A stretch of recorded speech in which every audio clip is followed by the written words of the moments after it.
नमस्ते दोस्तों, स्वागत है आपका मेरे YouTube चैनल दीप क्लासेस में, जिसमें हम MHD 17 का यूनिट नंबर 2 कर रहे थे। इसमें हम अपने सभी टॉपिक्स पढ़ चुके हैं। आज हम इस यूनिट के सारांश को देखेंगे। बिना देरी किए जो है हम अपना आज का वीडियो स्टार्ट करते हैं और समझते हैं इस यूनिट के सारांश को। आर्य द्विजनाग और आर्य नागार्जुन के क्रमशः प्रमाण समुच्चय और प्रतीत्य समुत्पाद सिद्धांत, बुद्ध के प्रत्यक्ष और अनुमान, इस सिद्धांत तथा प्रत्येक वस्तु के अस्तित्व के कारण कार्य भाव का ही प्रत्यक्ष प्रतिपादन है। मानव जीवन में इन दो सिद्धांतों को अपनाए जाने से आने वाले परिवर्तन की ओर इन दोनों ही बुद्ध दार्शनिकों ने अतिशय महत्वपूर्ण सिद्धांत दिए हैं। ज्ञान के क्षेत्र में जो क्रांति कांट द्वारा 18वीं शताब्दी में की थी, वही विचार क्रांति द्विजनाग ने 5वीं शताब्दी में की है। यदि द्विजनाग के सिद्धांत को मानव जीवन में से इसे प्रत्यक्ष देखा जा सकता है। अब यहाँ पर हमें बताया गया कि ये जो आचार्य द्विजनाग है, इनका जो सिद्धांत था प्रमाण समुच्चय, और आचार्य नागार्जुन जिनका सिद्धांत था प्रतीत्य समुत्पाद, ये दोनों ही जो है असल में महात्मा बुद्ध की शिक्षा को गहराई से समझाने का काम करते हैं, जिसमें इन्होंने ये बताया कि हम चीज़ों को कैसे पहचानते हैं और दुनिया में हर चीज़ जो है वो किसी ना किसी कारण से पैदा होती है, बिना कारण के कुछ भी नहीं होता। इन दोनों दार्शनिकों ने ऐसे ही सिद्धांत दिए जो इंसान की ज़िंदगी बदल सकते हैं। जैसे कि 18वीं सदी में यूरोप में एक बड़े विद्वान रहे जिनका नाम था कांट। इन्होंने ज्ञान की दुनिया में बदलाव लाने का काम किया था। ठीक वैसा ही बड़ा काम जो है द्विजनाग ने बहुत पहले ही 5वीं सदी में कर दिया था। अगर हम इनके सिद्धांतों को समझें तो हम ये देख सकते हैं कि आज भी जो है हमारे जीवन में इनके सिद्धांत बिल्कुल सही उतरते हैं। यदि यह व्यक्ति कहा जाए तो यह प्रत्यक्ष ज्ञान के आधार पर निश्चित हो जाता है, अर्थात यह सत्य है, उसके लिए प्रमाण ढूंढने की आवश्यकता नहीं है। लेकिन हम यह कह सकते हैं कि यह व्यक्ति ब्राह्मण है, यह अनुमान ज्ञान है, अर्थात असत्य है, क्योंकि ब्राह्मण होने के कारण को हमें जांचना होगा, यह अनुमान मात्र है। अब यहाँ पर हमें जो है एक उदाहरण से समझाया गया है। अगर मैं ये कहूँ कि ये एक इंसान है तो ये सीधे सीधे दिखने वाला सच है, लेकिन इसके लिए जो है किसी सबूत की ज़रूरत नहीं है।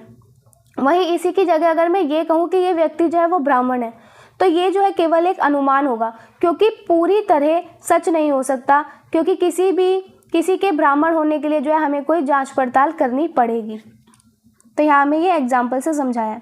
व्यक्ति के जाति आधारित अर्थात जन्म आधारित पहचान के प्रमाण को असत्य मिथ्या ही माना जाना चाहिए। अनुमानांतर्गत विचार प्रक्रिया के आधार पर वर्ण श्रेष्ठता की मान्यता दी गई है। बुद्ध दर्शन के अनुसार सभी मानव एक प्रक्रियांतर्गत जन्म लेते हैं और उनके अस्तित्व का ही कारण है, तब उच्च निम्नता का प्रश्न ही नहीं उठता।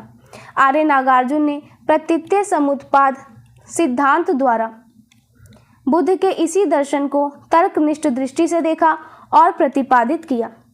अब यहाँ पर हमें ये बताया गया कि किसी भी इंसान की पहचान के लिए जो है उसके जन्म या जाति से करना ये गलत है। ये जो है ये सिर्फ समाज में ऊंच नीच के लिए बनाया गया है। वह सिर्फ एक पुरानी सोच है। जो बुद्ध दर्शन है वो ये कहता है कि जब सभी इंसान जो है एक ही तरह से पैदा हुए हैं, तो फिर कोई बड़ा और कोई छोटा कैसे हो सकता है। आचार्य नागार्जुन ने जो है इसी बात को तर्क के साथ साबित किया कि हर इंसान जो है वो बराबर है, कोई भी एक से श्रेष्ठ या किसी और से निम्न नहीं है। मनुष्य के जन्म के कारण को यदि हमें विज्ञानवादी दृष्टि से समझ सकेंगे, तभी इस श्रेष्ठ कनिष्ठ के विषमतावादी विचार को सही आलोचना करके समतावादी दृष्टि को विकसित कर सकेंगे। अब यहाँ बताया कि अगर हम इंसान के जन्म को जो है विज्ञान और लॉजिक के नज़रिए से देखेंगे, तभी जो है हम समाज की ये ऊंच नीच वाली जो सोच है इसको खत्म कर सकेंगे। तभी हमारे मन में जो है सबके लिए बराबरी और सम्मान का भाव पैदा होगा। आर्य द्विजनाग और आर्य नागार्जुन के उपरोक्त वर्णित दोनों सिद्धांतों के प्रतिपादन का उद्देश्य स्पष्ट है कि वैदिक ब्राह्मणवाद ने जिस चतुर्वर्ण्य व्यवस्था की निर्मिति द्वारा लोक में विषमता, भेदभाव, छुआछूत, गुलामी और अभाव का वातावरण निर्मित करके मानव जीवन को त्रासदी में धकेला है, उसी ब्राह्मणवादी विचार को जो मानव निर्मित है तथा प्रत्यक्ष प्रमाण विहीन तथा कारण कार्य भाव के विरोधी रूप में निर्मित है, इसको विज्ञानवाद और तर्कवाद के समक्ष सिद्धांतों द्वारा अवांछित घोषित किया गया। मानवतावादी, समतावादी तथा न्यायवादी सिद्धांत के प्रतिपादन द्वारा दुख के निवारण का नया दृष्टिकोण जो है प्रस्तुत किया गया है।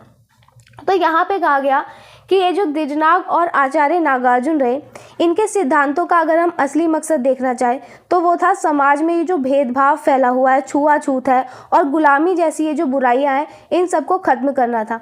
इन्होंने ये साबित किया कि ऊंच नीच वाले जो विचार हैं वो इंसानों ने खुद बनाए हैं और इनका कोई भी ठोस सबूत नहीं है।